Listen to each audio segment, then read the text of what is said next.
first step in any VFX shot is to be able to match your lighting. So you can do this by either taking note of where the sun is in the sky, and you can do that by looking at the shadows and looking up to the sky and seeing if there's any clouds. But you can do it with the second method, which is a lot easier, and that is download an app called Cardboard Camera on your phone, and that allows you to take 360 photos. And once you have that, you can plop that right into Blender, and it'll automatically do all your lighting data for you. So I'll show an example of that. And then the second step when you're taking your footage is to make sure everything is in focus. So as you can see with my footage, I kind of messed up with this. I put the aperture pretty low, so things are out of focus and stuff. But if you're shooting on a DSLR, one tip is to just have a really small aperture. So go to like f18, f21, and you're good. If you're shooting on a smartphone or just like any really compact camera, it should try to keep everything in focus, so you should be good on that front.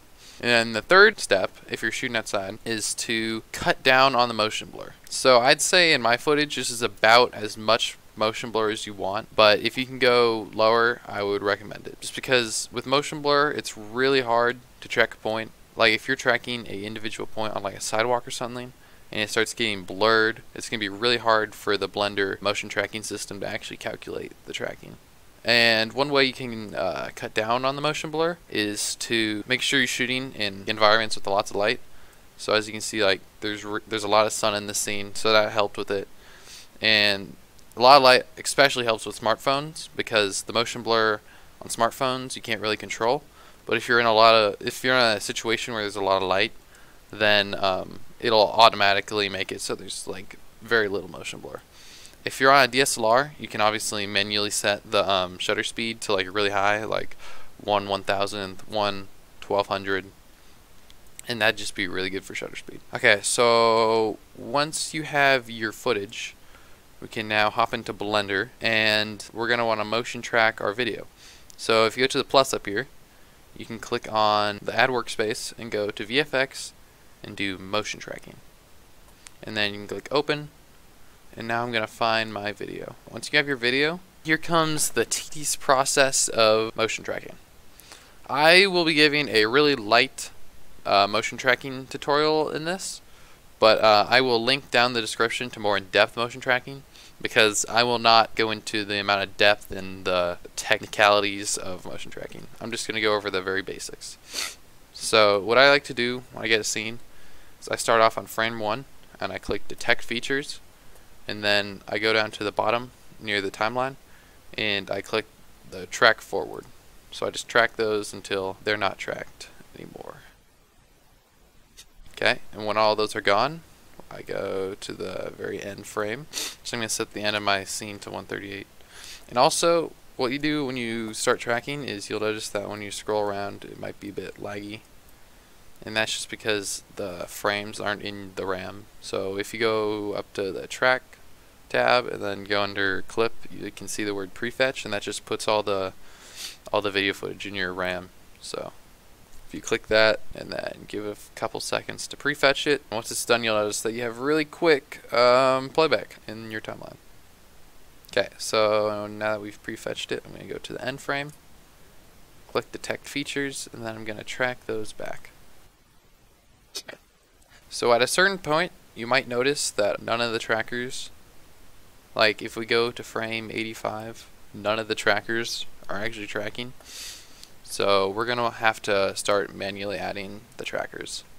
So to manually add a tracker, hold Control and then left click on the place that you want to track. That'll be a marker that you can now track on the footage. Once you have your marker, you can track forward, and with my footage, since it's so blurry, it's not really tracking very well, but you can manually put it in the same place. So if that happens, just click G and then move it back. So I guarantee it will happen again. I'll demonstrate again. So yeah, as you can see, it didn't track, and you'll know this because it's not yellow, it's white. And if it doesn't track, click G and bring it to the spot where it was last time. Now with your footage, hopefully it's a lot less blurry, and it'll be a lot easier for it to track. With mine, because I messed up, I have to do that. And it's honestly good, because now I can show you guys if it doesn't track, what you should do to fix it. So now you can see that it did track, and it is yellow. You're going to want to do that so that on each individual frame you'll have 8 tracking markers that are tracked. So as you can see here, there are probably like 20 tracking markers, but here there's like 1. So you're going to want to do this until you have no frames that have less than 8 active tracking markers, or else it won't track. Okay, and once you have all your tracking markers and you make sure that there's no frames with less than 8 active tracking markers. So if I count here, this is probably my least active frame. So I have 1, 2, 3, 4, 5, 6, 7. That's not right. So now I have the 8 tracking markers on every frame. So once you have all your tracking markers, before we solve it, we're going to want to go to the tab on the right, and under track you're going to want to go to the camera setting, and we're going to choose a preset for our camera. So I used the Nikon D3100 or 3300, but it's the exact same dimensions as the 3100. But basically, if your camera is not in this list, go to Google, look up the sensor width, pixel aspect ratio, and optical center of your camera, and there should be one for every camera you're using basically. Now the next important thing is to find the focal length, and I shot on 18mm focal length, but that'll be different for each of your. So once you have that, you can go to the Solve tab, and if you're on a tripod, or if you're holding it relatively still, even if you're not on a tripod, I would recommend using tripod, because it is a lot easier and a lot more accurate for Blender to solve a camera motion that is using a tripod. And also under Refine, click on Focal Length and K1, K2. And now click Solve Camera Motion. So immediately I noticed that there are a lot of things wrong with my track. So I have a solve error of 1.15. That's not too bad, but I would want to get that down. And you can also see that I have part of my timeline is red, and that is just because I didn't have 8 tracker markers on that frame. Okay, once you have your whole thing tracked, go to the Solve tab, go to Solve, set as background, and then set up tracking scene. But once you do that, go back to your normal layout, and you'll see that a cube and a plane has been added. And once you go to your camera, you can see that the cube and plane are tracked into your footage. Delete the cube, delete that, and now I'm going to go to a website, and I'm going to download a human. So I'm going to download this person. Once you have him downloaded, import the FBX file. So just import the first Eric FBX. And one good thing about these models, their proportions are realistic. So like if I go to item, you can see that the dude is 6 foot. So you can use this as a reference to get the scale for your scene. So I shot my footage at about like hand-eye level. So I'm gonna put my camera around eye level to him. Okay, and now I'm gonna start making the road. So if I bring my cursor over here and click plane, I'm going to start modeling the road. Also, another hard thing that you gotta keep in mind is you gotta have the scales right for everything so that the motion tracking works pretty well. So try and just like, don't put things like too far away, or else you're not gonna track properly. But yeah, I'm gonna start modeling the road.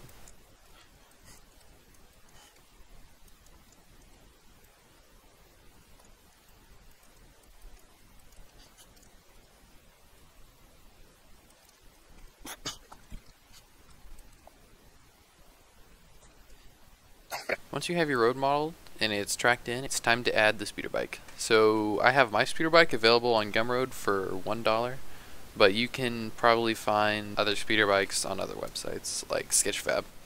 But if you did get the speeder bike that I made, it's as simple as going to Append, find the folder with the speeder bike in it, opening the .blend file, going to Objects, and just go to the top, select that one, hold Shift, and selecting the bottom one. And now the speeder bike is in our scene. I'm gonna scale it and put it on the road. I'm also gonna switch my transportation orientation to local, just so it's easier to rotate things and move things.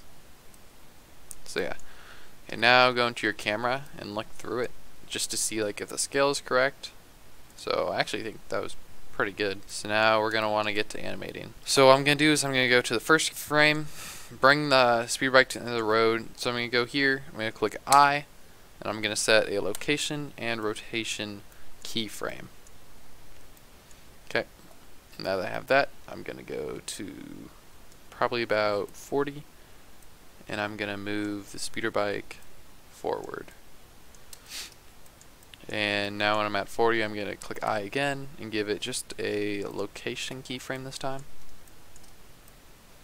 And then I'm gonna go to like 80, 81 maybe, doesn't really matter. I'm gonna bring it over here and then give that a keyframe. So let me just make sure, yeah, it follows the road. And now I'm just gonna finish it by bringing it over here. So I'm going to like 150 and I'm just bringing it pretty far and adding a location. Okay. So I like that a lot. You can see it kind of accelerates, doesn't immediately start. That's good, but it also doesn't have any rotation. So when I animate this, I don't like to animate the location and rotation at the same time. So I'm going to click on this and add a rotation keyframe there, and then go like to 50 and rotate it a bit so it's now facing the right direction. Click I again and choose that rotation. Let me see if that works. Okay, I feel like that works pretty well. Let's just watch it through the camera. Okay. So as you might be able to notice, it doesn't really line up with when the camera is changing. So what I'm going to do is, this is when I want you to see the speeder bike. So I'm going to select all the keyframes that aren't the first keyframe, and I'm going to move them until the speeder bike appears in the middle. So I think that's good. So as you can see, it kind of builds up speed and then it's off.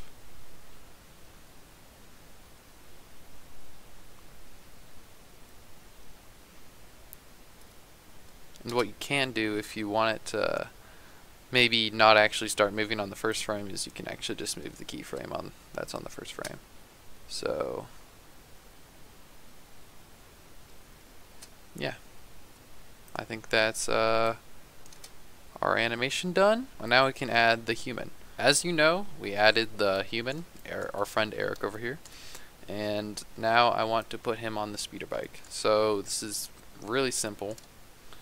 You just grab Eric and we're going to pose him on top of the bike. We might need to scale the bike up and down a bit, but I actually think that's pretty good. So I'm going to start positioning him on the bike. Once you have him positioned basically on the bike, go into pose mode and click on a bone and go to the rig properties in the right corner, and under viewport display, you also look like this. Under viewport display, display as in front.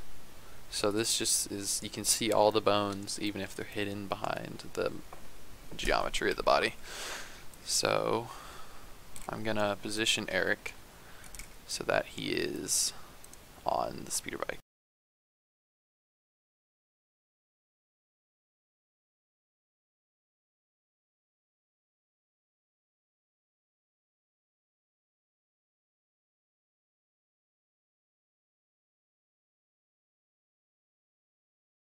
Once you have them all posed up, click on the main bone and then shift click on the bounding box of the speeder bike and click Control P and set parent to object.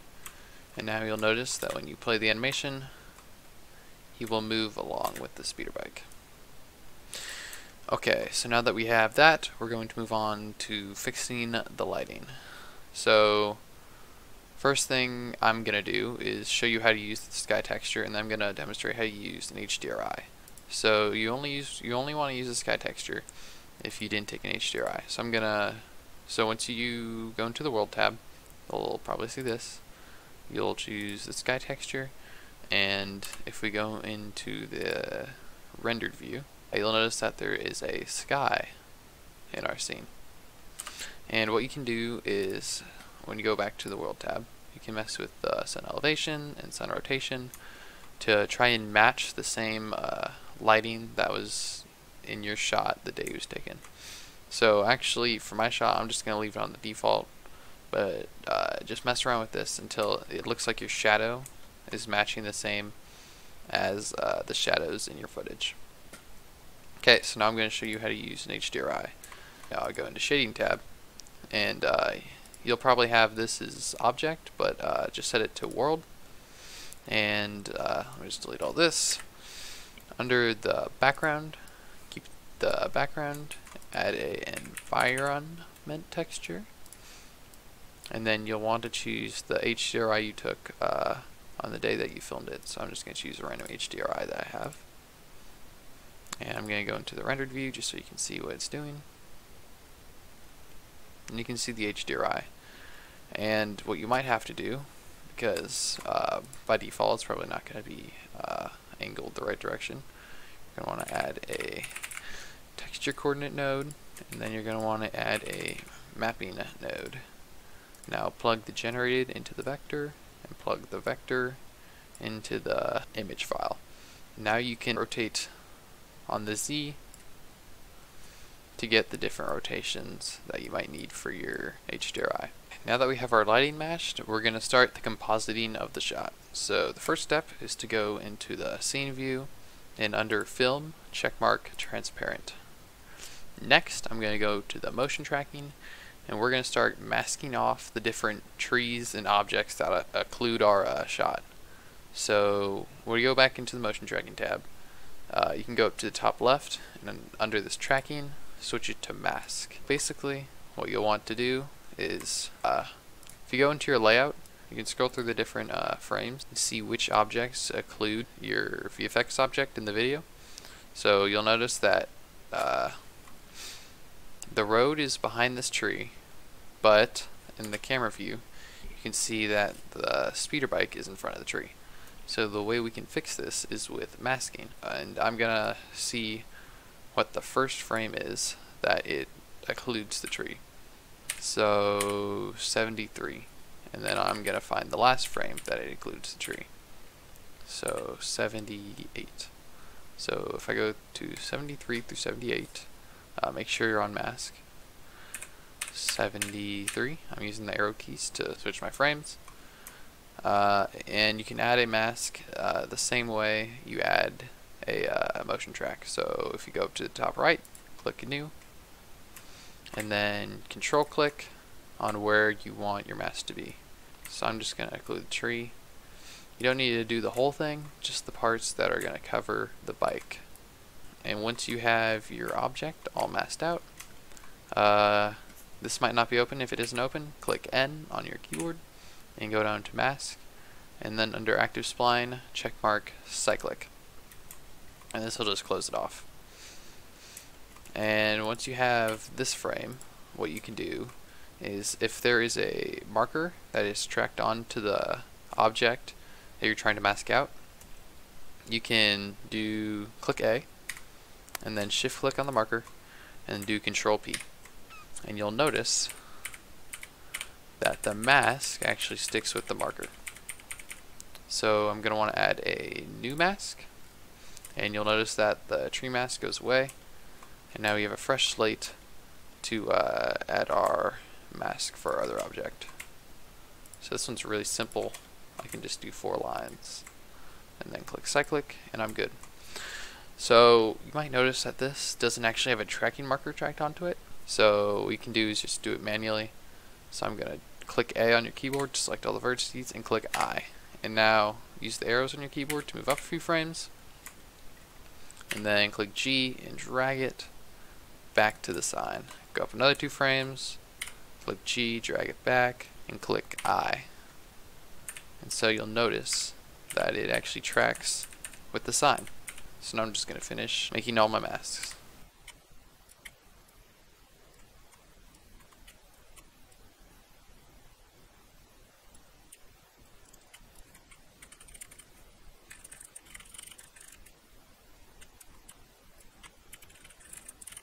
Also, something I would recommend is if the mask is not being used, I would just put it out of frame and click I, just because you might accidentally have the mask somewhere else when it's not meant to be used.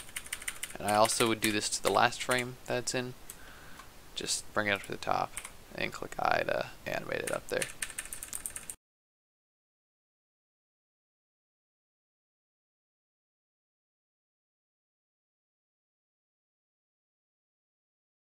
Okay, once you have all your masks done, you can now go into the Compositing tab. Okay, and before we do any compositing, just do a quick render of your scene.